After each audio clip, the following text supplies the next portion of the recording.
Hey everyone, this is David. I know you're used to hearing me jump into lesson plans and share what I'm doing right now in my classroom, but this week I wanted to try something different. I'm pulling an episode out of the podcast archives to share an interview I did in 2018. That spring, I interviewed 10 different people to ask them about their experiences with Orff Schulwerk and to help get a better perspective of what Orff Schulwerk is, what it isn't, pedagogy, teaching ideas, what you can expect should you decide to do Orff Levels training, why you should visit a local Orff chapter, and lots more. These interviews were so fun and fascinating, and I wanted to share them again with y'all. Thanks so much for listening. Here's the show.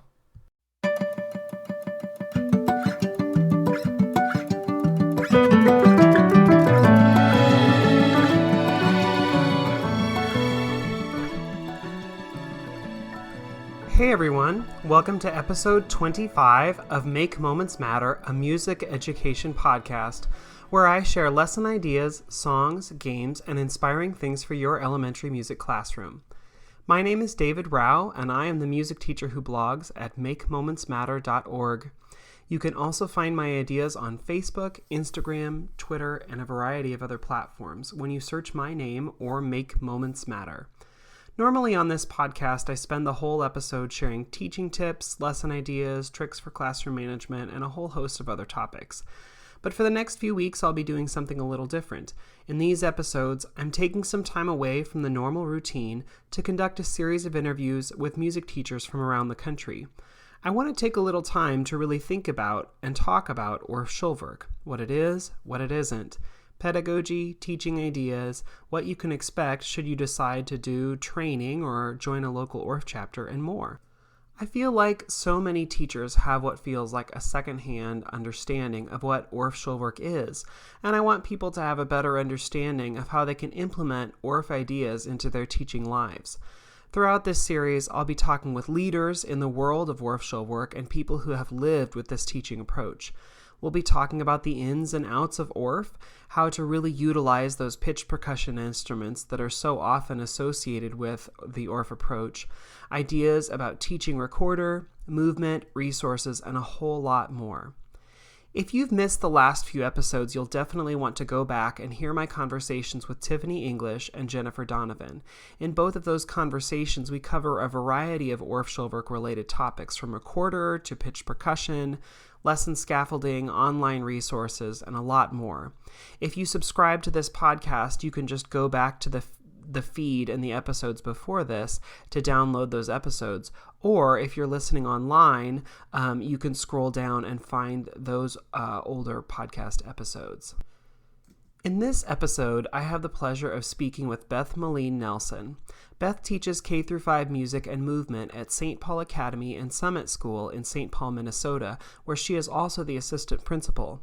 Beth also currently serves as an adjunct faculty member for the graduate program in music education at the University of St. Thomas in St. Paul, Minnesota, and she is the director of the St. Thomas Orff Schulwerk Teacher Education Program. Beth has a strong background in Orff Schulwerk and has taught in Canada, China, Germany, at the Orff Institute in Salzburg, Austria, and frequently presents workshops across the United States. In our conversation, we talk primarily about how movement and dance function as a part of the Orff approach and ways that you can incorporate movement into your lessons. Before I get into my interview with Beth, I wanted to share one fun way to learn more about Orff Schulwerk and also get involved in the Orff community through the use of Twitter. I will admit that I am not the best at Twitter. Over the last few years, I've been active on Facebook, Instagram, Pinterest, etc., but Twitter has always been sort of confusing for me. In the last year or so, I feel like Twitter has become really political, and a lot of the content can feel quite negative. I sort of stopped using Twitter for a while. And then my principal at school encouraged all of us to set up Twitter accounts as a way to try and connect with parents and our school community. I decided to give it another try, and this time I realized that Twitter is all about what you make it and how strategic you are when setting up your account. So here are my 2 tips to getting involved with the Orff community on Twitter. First, follow people that you like. Many of the local chapters of Orff Schulwerk have their own Twitter accounts, and whenever they have an upcoming workshop, they often post information about it beforehand through their Twitter account. Also, many of those same local chapters will post pictures and videos of what happened during their workshop in the days and weeks following the actual workshop. I found so many cool videos of teachers from not only around the country, but also around the world, singing and playing, dancing, and more.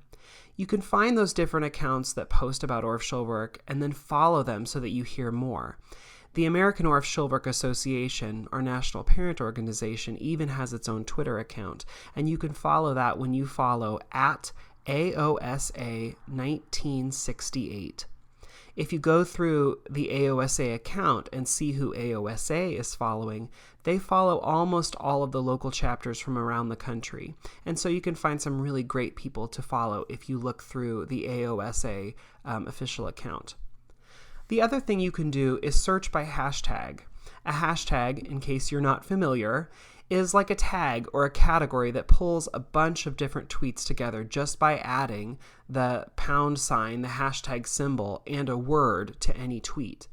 That number or # or sharp sign, some people like to say, tells Twitter that you're categorizing or hashtagging the tweet. So for instance, if you search hashtag Orff Schulwerk, Twitter will search all of the Twitterverse and will pull in any tweets that have those same words hashtagged. The hashtag gives a quick and easy way to network together a bunch of different ideas, tweets, and content. Some popular hashtags that I've seen among the Orff Schulwerk community are hashtag Orff Schulwerk, which is ORFFSHULWERK, hashtag Orff, and hashtag Orff Posse. You can also follow hashtag elmusiced, hashtag music education, or just hashtag music ed to find a variety of really, really great resources. At first, you really do have to sift through Twitter to find the content you like, but as soon as you start to follow the right people and search the right content, I think you'll be pleasantly surprised. My Twitter handle, my Twitter name is at MakeMomentsMatt. Not because my name is Matt, my name is David, but apparently your Twitter name can only be so long, so it's MakeMomentsMatt. You could follow me on that Twitter handle. I always try and tweet and retweet cool music education or Orff-related content. Also, don't forget that you can follow your local chapter or the national AOSA accounts to get this great information as well. Go, search, see what you can find.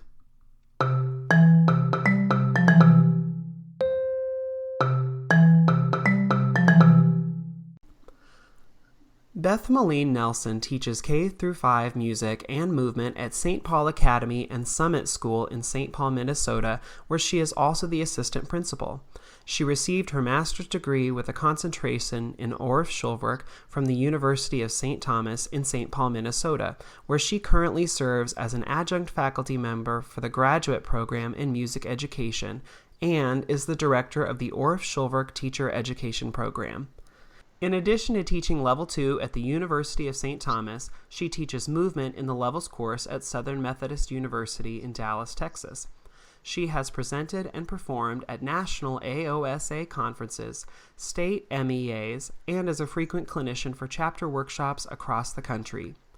Beth's international teaching includes work in Canada, China, Germany, and the Orff Institute in Salzburg, Austria. She is currently serving as a member of AOSA's National Board of Trustees as a Region 3 representative. Beth Melin Nelson, thanks so much for speaking with me today. Thanks for having me. Well, to start off, could you tell us a little bit about where you teach, your grades and areas, and maybe something about where you live? Yes, I live in the Twin Cities in Minnesota. I live in Minneapolis, but my school is in St. Paul, just across the Mississippi River. My school is a K-12 independent private school. I work at the lower school, which serves students in grades K-5. And you're the assistant principal at the lower school or the full school? I'm the assistant principal at the lower school for students in grades K-5, and my role really there as an administrator involves the community life aspect of school. It's so cool to have the experience of being a teacher and an administrator. I bet that when you first started to doing that, I bet it opened your eyes to some things.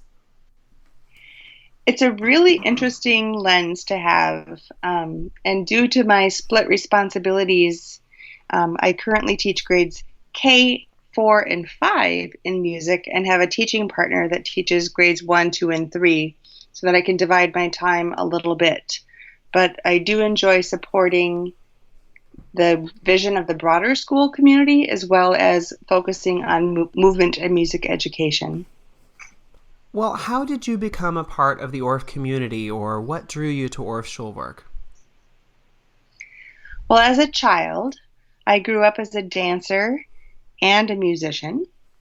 When I got to my undergraduate education, there was a woman named Judy Bond who was working on her doctorate degree, and she was the teacher of one of my courses called Classroom Instruments. And she introduced us to Orff Schulwerk in that class.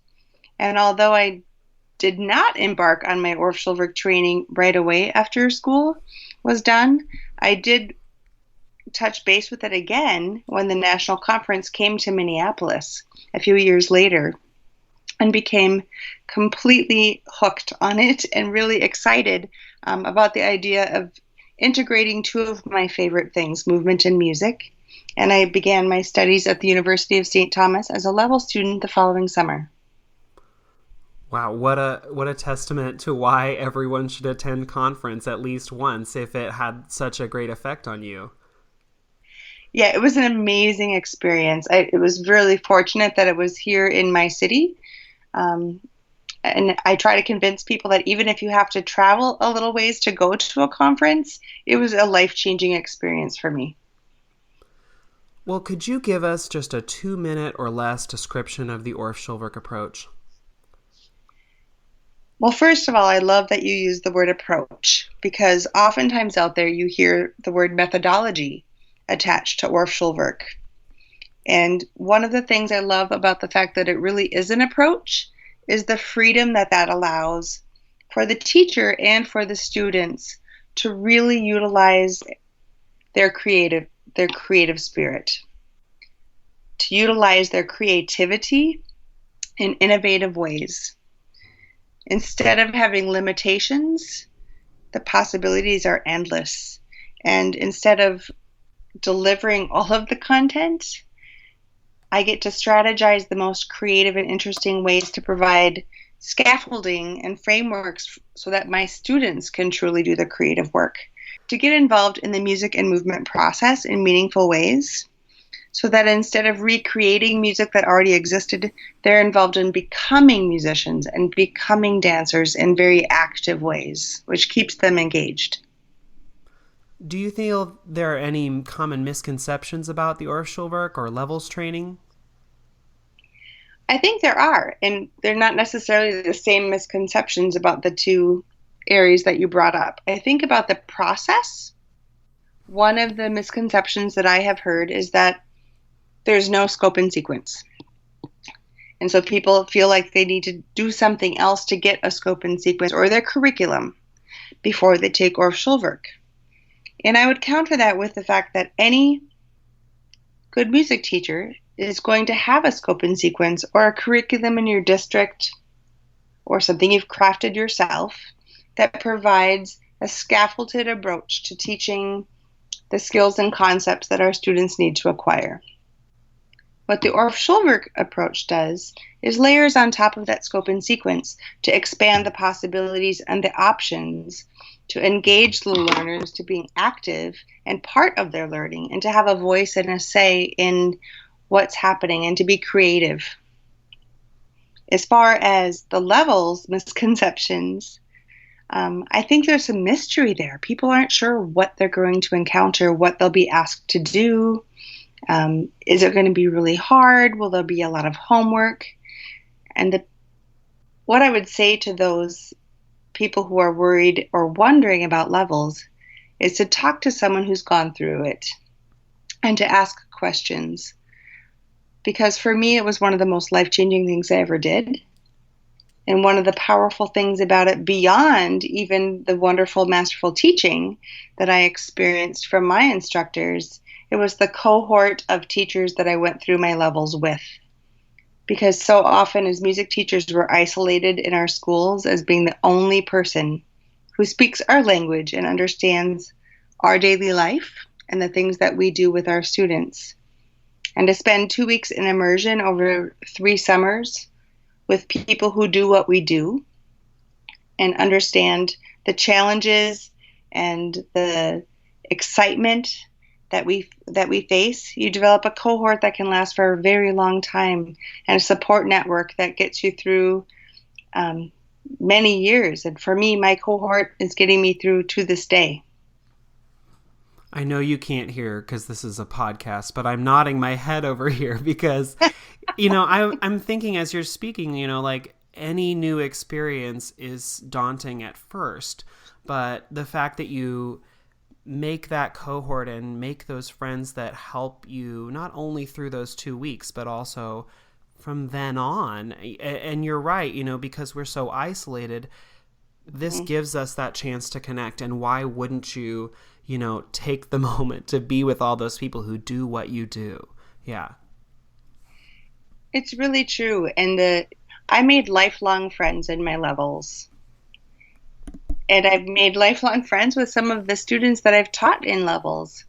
And when I'm wondering about something, or one of them is wondering about something when we're struggling at school with an upcoming program or a challenge with a student or needing a particular kind of repertoire for something, to have a network you can throw the question out and receive some immediate, often, support to help strengthen the work that I do with my students in school and to strengthen me as a teacher. It's helped keep me growing. I've been teaching since 1990, and I still feel vibrant and excited about what I do because of that network. Well, it's wonderful that we're talking about things that are maybe scary or intimidating or, those nebulous regions, because my next question sort of gets into that. If you think about the Schulwerk, what was something that was maybe scary to you before you did your training, or that you maybe wouldn't have tackled before you went through your levels and learned more about Orff Schulwerk? Oh, that one's easy for me. I was a classically trained violist, and I spent my life playing in orchestras and symphonies. And I was also classically trained in dance. So when I got to level 1 and was asked to improvise, I think that was one of the scariest moments I can recall as a musician. And even though in level 1, 5 notes were in pentatonic, like, you want me to what? Right. Create something? Where's the score? Where's the conductor? I was so trained in following music someone else had written and doing things in specific ways under really strict guidance. And to be offered that of freedom to create as a musician was something that was new to me. And as scary as it was in level 1, and I will admit it was still intimidating a little bit in level 3, it became the most freeing thing that I ever experienced as a musician. And improvisation lives for me at the core of the way I create repertoire for my students and way I approach my lessons with my students. It's the primary goal for me in my classroom, for my students to be creating, whether it's through movement and choreography, or whether it's rhythmic improvisation or melodic improvisation. Hearing their musical ideas and watching their freedom of expression and the way they can demonstrate their understanding through creating and making music. It's something I really wish I had had growing up, but was luckily able to discover as an adult. I'm again nodding over here because I'm thinking about, back to the time when I was first asked to improvise, and I was at once like, am I going to do it wrong? I was overthinking it, and really learning the process and learning the ways to scaffold that for students made my teaching so much better, but also made me a little bit more confident. Yeah, it was so scary for me. I was like, "Where's the score?" And your teacher was probably like, you have the skills, you know what you can do, and here are options. Yeah. Yeah, and to trust myself with 5 notes. Right. Right. It was hilarious. That was Well, good for me. well, I know that you teach movement, and so I'd love to ask you a few questions about movement and movement in the Schulwerk. And I guess I know one question that a lot of people who are not familiar with Orff Schulwerk ask is, why is movement included as part of the Orff Schulwerk or part of the training in the United States? Well, thinking as a musician, whether you're a singer or an instrumentalist, movement is part of what you do to create your music. Whether it's the taking a breath and preparing your body for singing, whether it's the stroke of the bow across the strings, movement is an inherent part of our artistry as musicians. And movement is also a more subtle aspect of being a member of an ensemble. If you think about any experience you've had in an ensemble where things go terribly wrong in a performance, the tempo has gotten away, or the ensemble's gotten off track, and there's that magical moment that every musician I've talked to has identified with, when the whole ensemble collectively feels that, has that kinesthetic empathy to understand what's going on, and takes that collective breath and corrects without anyone saying, "Okay, stop, let's start again." Mm-hmm. And you can just sense that and feel what's happening.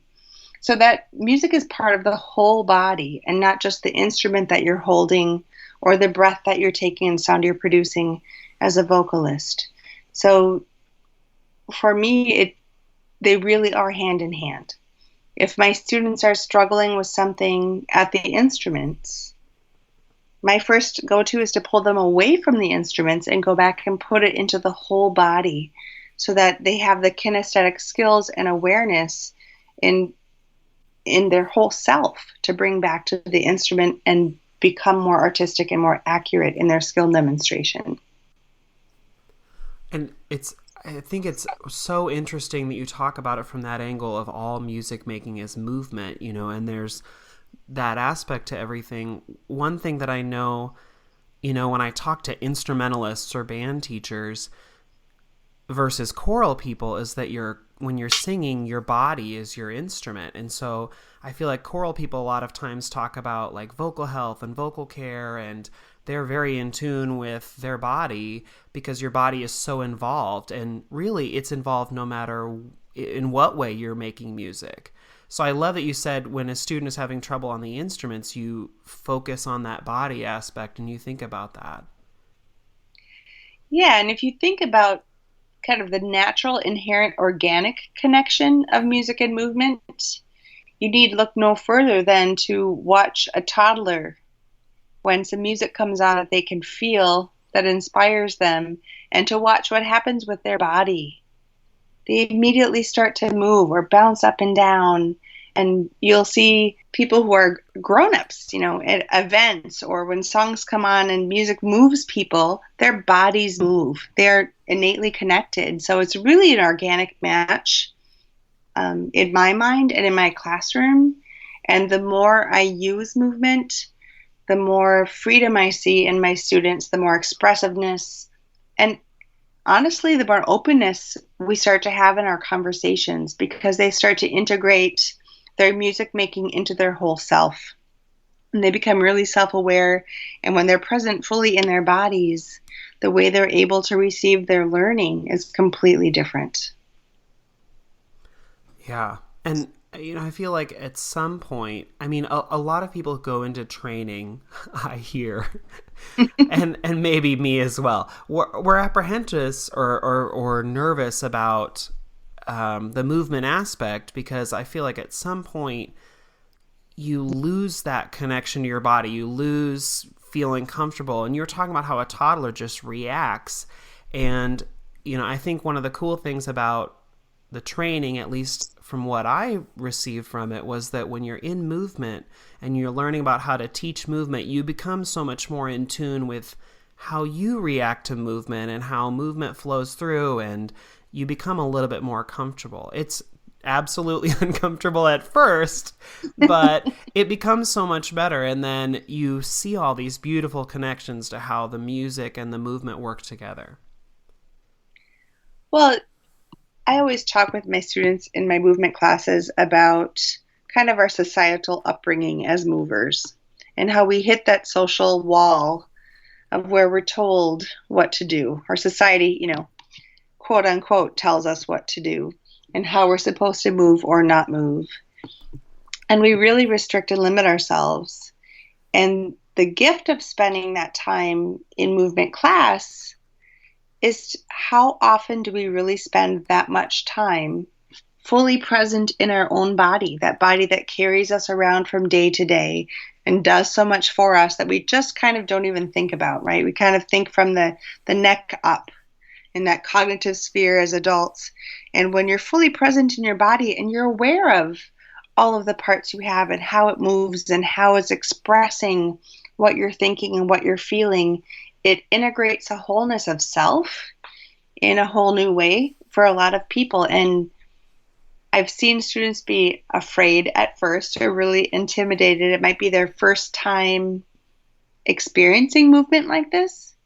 By the end of level 3, the transformation that happens for people and the way they just move casually and the way they interact with their body and their level of musical expression and even social expression kind of blossoms. It's a beautiful thing to witness and to watch other people experience. It's so funny because I have a memory from when I was taking level 1, and at my course there was a level 1 and a level 3 course going at the same time. And for some reason, maybe for special topics, the level 3 students showed us something that they had done in their movement class, and I was like, whoa, they must have all had training in movement or dance at some time in their life because they're so fluid. And no, they maybe some of them had, but you're right. By the time you go through the levels courses, you just feel much more comfortable, and you can see that in not only the movement that they create, but also, you're right, in their interactions and how they move. Yeah, and I think there's the term dancer puts a lot of limitations on the way people accept their own movement. So I love that the Orff Schulwerk approach uses the word movement instead of dancer. Although my students at school, I think, would define themselves as dancers, I think as adults it can sometimes take us a little longer to get there. But really, everyone is. It's a matter of the freedom you allow yourself to go there. And we all move in different ways because we're all unique individuals. And that's one of the most beautiful things about it. Well, we've been talking a little bit about movement, maybe personal movement or our perceptions of that as teachers. Could you share just a few ways that you teach or incorporate movement in your lessons, or maybe how you share the movement with students? Sure. Well, an easy way to incorporate movement, because I know a lot of teachers struggle with how to start. Like, what are some easy things to start with? With my kindergartners, for example, when they come to my classroom, at the front door, I meet them at the door, and often we'll have a track of music. I'll put on some music for us, and we play Follow the Leader. So they come into the room and they follow me, and we work through lots of different locomotor movements, like walking, marching, skipping, galloping, crawling, walking sideways, jumping, all kinds of different movements to the steady beat. So I can assess their steady beat. I can see what kind of energy they have that day. How are they feeling? Who's able to skip yet? And who is still working on some of those footwork patterns? It gives me a lot of information about where they are. It gives them the chance to use some of their energy before they have to sit down and focus. And we can practice skills. Sometimes I use that same approach with my older students, and we're practicing perhaps a formation or some footwork for a dance that we're going to do. My favorite way to incorporate movement in my classroom is the creative movement approach. So utilizing vocabulary words that inspire movement, and then giving them a framework or a scaffolding to kind of hang their ideas on to create things for themselves. That creative dance approach, or creative movement approach, I would say, takes some time to develop. So it's, it took me a few years at first to get my students to be as excited about creative movement as I am. But when you grow them up from kindergarten as movers, they remain more confident as they're older. So finding a poem or a concept and giving them some movement words to explore and try out and to do some modeling, and then some sharing of like, oh, let's look at that group and see what's happening. What do you notice? Where is your eye drawn? What do you see is happening? And then giving them a chance to kind of modify and change their ideas so that the dance becomes their own dance instead of a dance that I'm teaching them, that someone else created. Yeah, it's interesting because you were talking about how you like to go to the creative movement, and you like how you've grown up that program of movers. And I know that a lot of teachers, it feels like they seem to fall back on folk dance in their lessons, and that's the movement. But they might shy away from creative movement or expressive movement. Why do you think that might be? I think it's easier to find folk dances. There's a structure, there are directions. You can teach if the kids are moving, and you know the outcome. It's a given outcome. With creative movement, the challenge is there's not a predictable outcome because the ideas really come from the students. One of the kind of interim steps that can be really fun is when you teach folk dance, how can you use that information from the dances? How can you use the steps, the music, what they've learned to allow them to create something new? So one thing I've done in the past that's been really fun for my students, we've taken a list of, maybe 3 dances we've learned, and we mapped out what were the formations we know, what are the steps that we had to do, what were the different handholds or the ways we had to join together as we did our dance.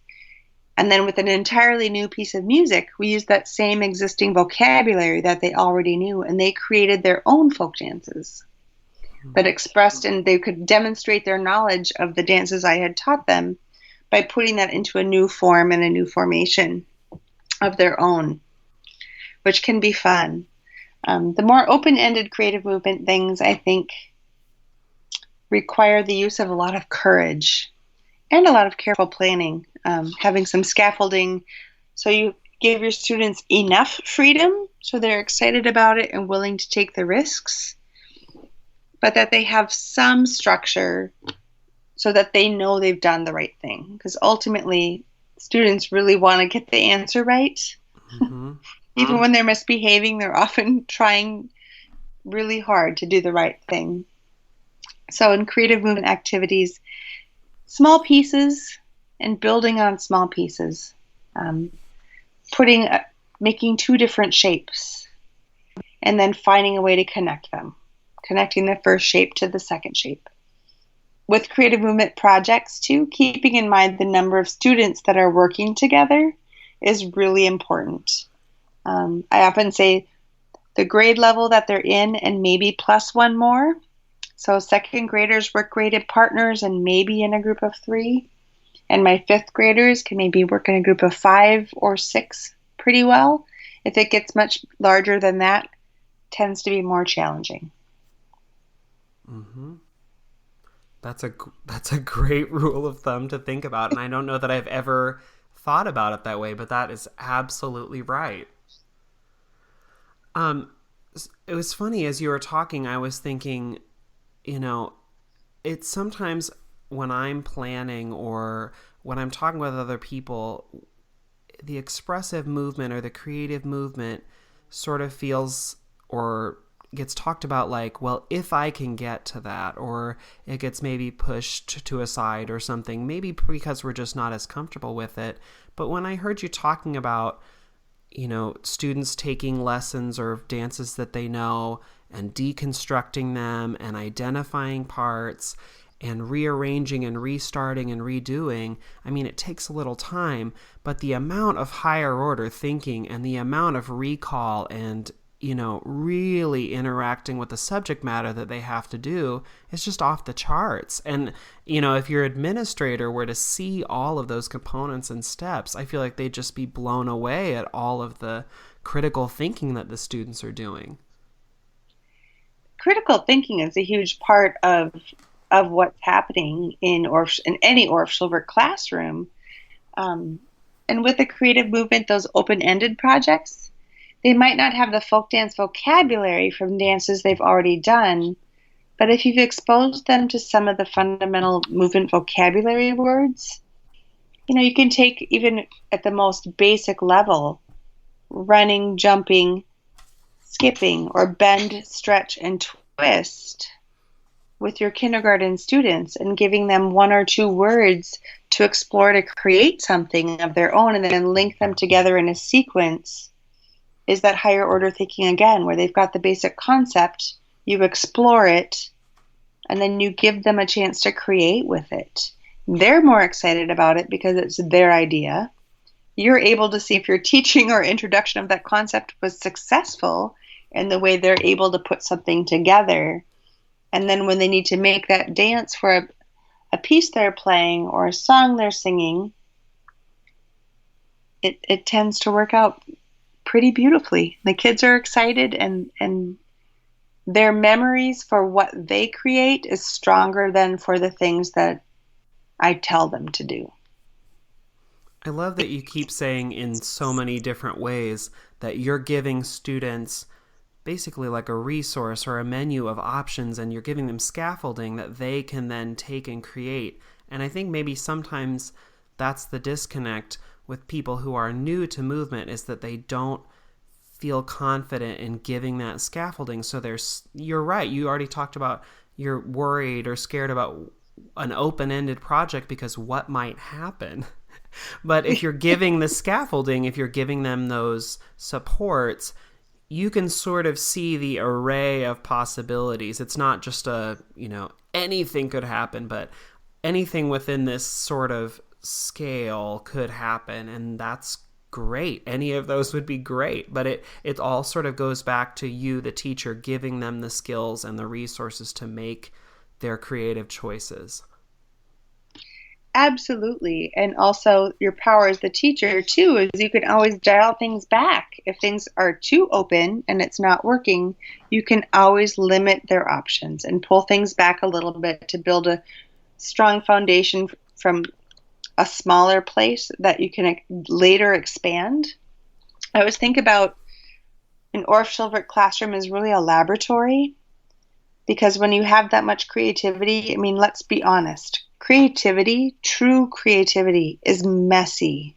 It's not neat and orderly. It's not quiet. When my students are in the midst of creating, it looks really crazy in my room sometimes and can sound really loud. Really good work is going on. But if someone came in, my principal walks in and sees them working in their groups, things are loud and lots of things are happening, it can look like chaos. It's important for any teacher trying to really implement student creativity and allow for that in the classroom to be able to handle a little bit of that perceived chaos, but acknowledge that that's really good work happening, but then to know and to practice how to take that chaos and now, okay, let's all sit down, let's have one group share, let's give some feedback, let's see what's happening, let's do some reflection and refinement on what's happening.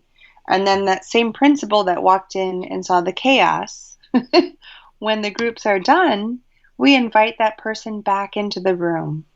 And I tell them, so the students have been learning about, and I list all of the skills and concepts that we've been practicing and that they've been working with to create their pieces.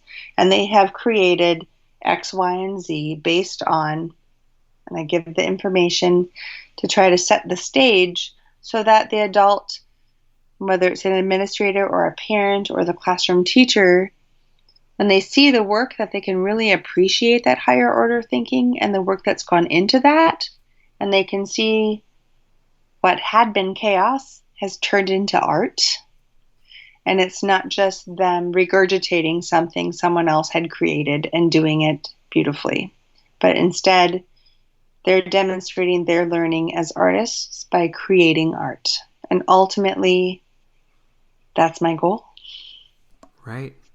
And it's funny because as you were talking about that, I was thinking, if I think about visual artists, you see this beautiful masterpiece work of art, but you don't see the studio in which it was created, and you don't see all of the first or second or third or fourth attempts to get to that beautiful whatever. But we see all of that messy movement. And if someone, an outsider, a principal or administrator walked in and saw that, you'd need to maybe educate them a little bit and say, like, this is okay. We're working towards something, and come back. I love that you talk about inviting people back in to see what happens in the end. I think that's an important part of advocacy. We spoke earlier about the isolation that teachers often feel, being the only one in their building that lives in that world. And I think there are other people who really don't understand. If they haven't had the experience or the training, they don't understand it in the same way. And so sharing our work with them and explaining the learning that's really happening with our students, often I see eyes get really big and smiles come on faces of adults when they start to go, whoa, the students really did all of that. It's an enlightening experience for many adults. Right. And you're right. It's our job to advocate, but it's also, it's good not just for advocacy, but then those people are also learning. You're reaching another level of student who's like, oh, you are doing that. It makes me think about when I went to levels course and I was relearning elementary content. We're all learning at all different levels, no matter who it is who's coming in contact with your music room. Well, and it's true. And I feel as an Orff Schulwerk educator, one of the highlights for me as a teacher is that I'm still learning. And sometimes my students are my best teachers. I joke often that they come up with ideas that are far cooler than anything I can come up with because they will surprise me with the skills that they have and the freedom to create that they're allowed. They will often exceed my goals and expectations and bring the work that we do together to a completely different place, or more enriched or more artistic place than what I had hoped our goal was. And those surprises never get old. They're always a delight, and they keep me thinking and they keep me inspired. A lot of what we were talking about with movement and expression and getting students to create, it doesn't happen right away. And I know a lot of people maybe see a lesson at a workshop or see something at a state convention and want to go right back and do it. But I know you really have to cultivate a culture in your classroom where creative movement and expression is accepted and is, it's a part of what we do. So are there any things that you do in your classroom to encourage students or to make them feel safe so that they can feel encouraged to create and to move together? That's a really great question. Safe space is critical in any Orff Schulwerk classroom. I think whether you're talking about the musicianship aspect or the movement aspect of the work. I think for the teacher, first and foremost, you have to grant yourself a lot of grace and have a lot of patience because it takes time. It's not an immediate objective that can be fulfilled. It's something that has to be grown and grown slowly. As far as creating safe space for the students, the relationship aspect is the critical key. My students have to trust me in order for them to be willing to take the kinds of risks that I ask them to take. And for them to trust me, that takes time. It means that I need to take risks, to show some courage, to do some modeling, to take some chances and show what I can do as well. If I'm not willing to move and play and explore with them, it's harder for them to do that just for me. Because if it becomes about something that's for me, then that's a predetermined expectation on their point where they're trying to find my answer, the answer that will make me happy instead of the answer that will express their own idea. So it means providing some positive feedback, encouraging those small steps when you see them happen, establishing some classroom culture and expectations around things as basic as how we interact with one another and how we respond to feedback and what kinds of feedback that we give and how we treat one another. So, we focus at the beginning of the year in my classroom on what is our space in this room physically and what is our space in this room together when we're sharing time.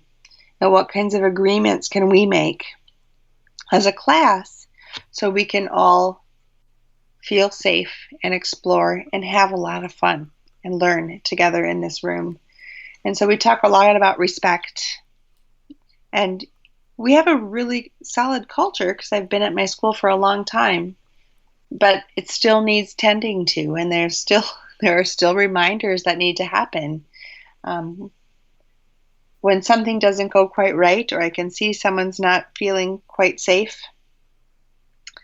it means there's some investigating to do, reflecting on my own approach and what I am or am not doing to meet that student. It means finding out, was this an off day for that class or that student, or is there something else going on for them that will increase my awareness and my capacity to provide the most effective instruction? So it might mean a conversation with their homeroom teachers. It might mean a conversation with their parent. I'm noticing that so-and-so is having this going on. I'm wondering about this. Is this something that you see? What language do you use to help that child? So it takes a lot of kind of underground work and a lot of work in the moment in the classroom. It means I have to be able to laugh and play and have fun with my kids instead of just giving them to have fun that I watch. Right. Right. Well, I know you are a levels course director, so I'm sure you have a lot of strong feelings about this, but what are your encouragements for taking levels or going to a workshop? What would you tell to someone who's considering all of the reasons why they should maybe take a levels course?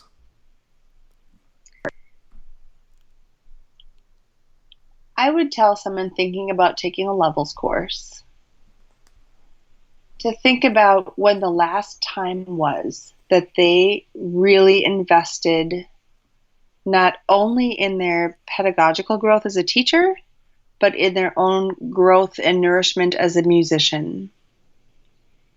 Because both of those things happen in an Orff course.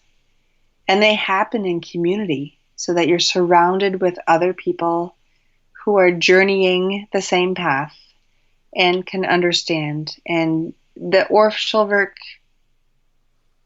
teacher education courses are really about growing teachers, really about expanding skills and expanding options, not about judging where you've been or what you've had, but here's a new way to think about things. Here are some new things to try and to explore. I mean, exploration is one of the key elements of the Orff Schulwerk pedagogy, so that you have the tools to create more innovative things for your students and to bring that renewed joy and reconnection often with your own individual musicianship back to your students in the fall. It also plugs you into a community that's not only the cohort in your course, but often your local chapter, and then the larger branch of AOSA, the larger organization, where you discover you have a national network of teachers who are willing to share ideas, and it's an incredible brain trust of ideas and support as we navigate. So it's a beautiful combination of the nourishment of your musician's soul and the growth and expansion of your view, scope, and practice as an educator. Wow, that is such a beautiful recap of what happens at levels. You become a better teacher, you become a better personal musician, and you make friends and network connections for life. I mean, who wouldn't want to go be a part of that? Yeah, I mean, I just, it sounds intense, but truly taking my Orff levels changed my life. I am not only a better teacher, but I'm a better human being because of the growth that I had and that reconnection kind of with the core essence of who I am as an artist. It impacted many aspects of my life beyond my classroom. And it's why I continue to do this work after so many years. It's why I continue to go back, and after school's done, I go and teach more in the summer, and I go and do workshops. Not because I want to be, the person in front teaching, but because I'm so passionate about the work and meeting the people and interacting with other music educators around the country and around the world, that is what continues to feed me and why I have not yet shown any signs of teacher burnout. Well, Beth Melin Nelson, I really want to thank you for taking the time to talk with me about your experience with Orff Schulwerk and sharing some of your expertise and insights. This has been just a really wonderful conversation. Thank you so much. Thank you so much for having me. Beth Melin Nelson teaches K-5 music and movement at St. Paul Academy and Summit School in St. Paul, Minnesota. Beth teaches in Orff Schulwerk Levels courses at the University of St. Thomas and at Southern Methodist University, and also presents workshops throughout the United States. If you have any follow-up questions for Beth, you can email her at bm as in Michael, n as in Nancy, elson as in Nancy, 1 at stthomas.edu. That's bmnelson1 at stthomas.edu. That's all for this episode of the podcast, but check back in the coming weeks for more conversations with Orff specialists from around the country. If you're interested in learning more about Orff Schulwerk, finding a local chapter, or attending Orff teacher training, you can find all the information you need at aosa.org. My name is David Rao, and you have been listening to Make Moments Matter, a music education podcast.